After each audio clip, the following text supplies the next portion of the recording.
नाम तो उनका था सेठ नजाकत, मगर वो थे एक मोटे जिस्म के मालिक। यही वजह थी कि वो रोज सुबह सवेरे वर्जिश के लिए करीबी पार्क में चले जाते थे ताकि अपना वजन कम कर सके।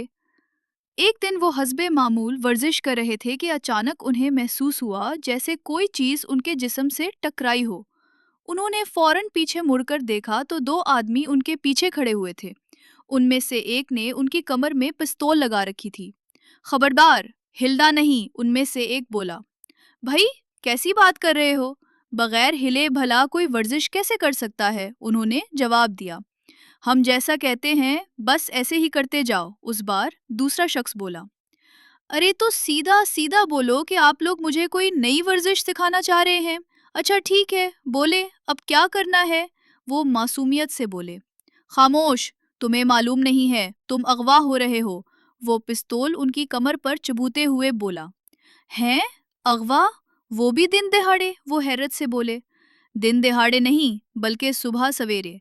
अगवा करना हमारा काम है और काम के लिए सुबह सवेरे ही निकला जाता है।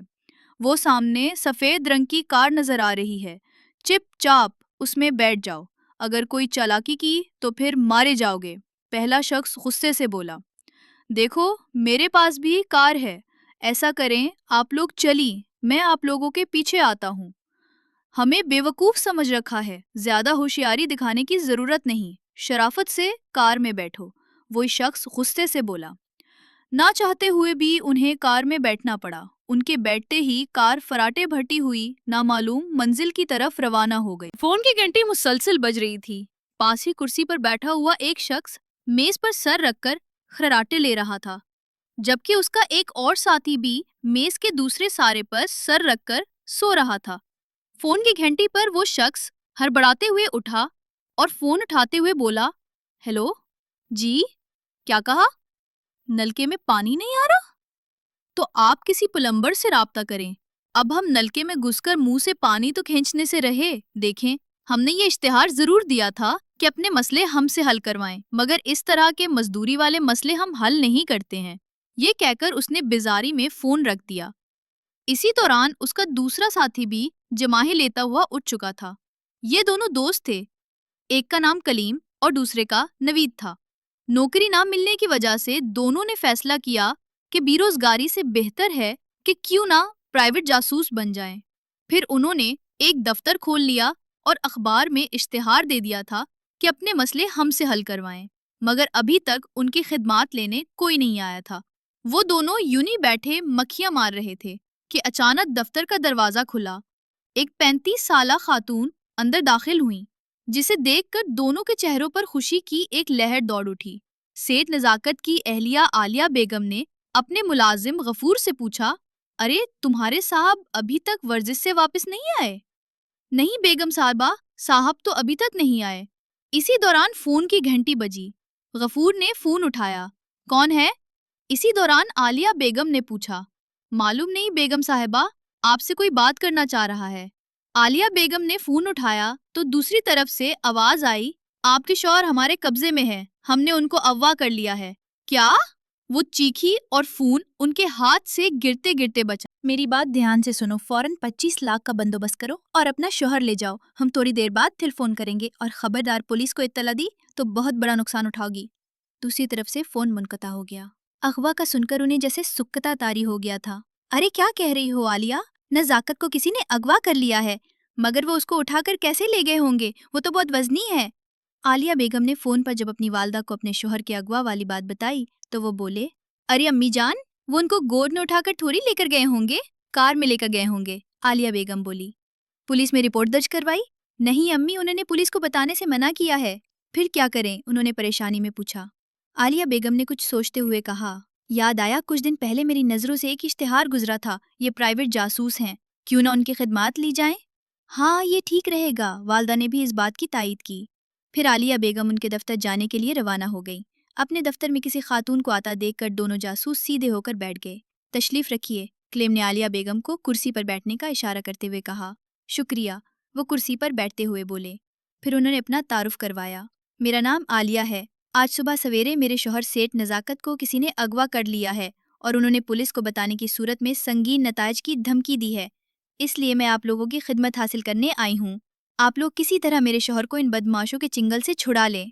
بیگم صاحبہ آپ پریشان نہ ہوں، انشاءاللہ بہت جلد آپ کے شوہر آپ کے گھر میں ہوں گے. اب انہوں نے آپ کو دوبارہ فون کرنے کے لیے کب کہا ہے؟ کل شام 7 بجے انہوں نے بتایا. ٹھیک ہے، ہم کل شام 6:45 آپ کے گھر پر ہوں گے. آپ اپنے گھر کا پتہ لکھوا دیں. عالیہ بیگم انہیں اپنے گھر کا پتہ لکھوانے لگی. دروازے پر گھنٹی مسلسل بج رہی تھی. غفور نے جا کر دروازہ کھولا تو وہاں 2 خواتین کو موجود پایا. جی، آپ کو کس سے ملنا ہے؟ ہمیں بیگم عالیہ صاحبہ سے ملنا ہے. اچھا، آپ ٹھہرے، میں ابھی ان کو بلاتا ہوں. یہ کہہ کر غفور اندر کی طرف چلا گیا. تھوڑی دیر بعد عالیہ بیگم آئیں اور ان سے بولے. جی فرمائیے، میں نے آپ کو پہچانا نہیں، کون ہیں آپ؟ وہ انہیں غور سے دیکھتے ہوئے بولے. ارے بیگم صاحبہ، آپ نے پہچانا نہیں؟ ہم ہیں پرائیویٹ جاسوس، آپ کل ہمارے دفتر آئی تھیں. لیکن آپ نے یہ حلیہ کیا بنایا ہوا ہے؟ عالیہ بیگم نے حیرت سے پوچھا. ارے بیگم صاحبہ، یہ ہمارے کام کا ایک حصہ ہے. اچھا، ان لوگوں کو فون تو نہیں آیا؟ نہیں نہیں، ابھی نہیں آیا، آپ لوگ اندر آئیں. وہ ان دونوں کو گھر کے اندر لے کر آئیں. ابھی تھوڑی ہی دیر گزری ہوگی کہ اچانک فون کی گھنٹی بجی. ہیلو، ایک جاسوس نے ریسیور کان سے لگاتے ہوئے کہا.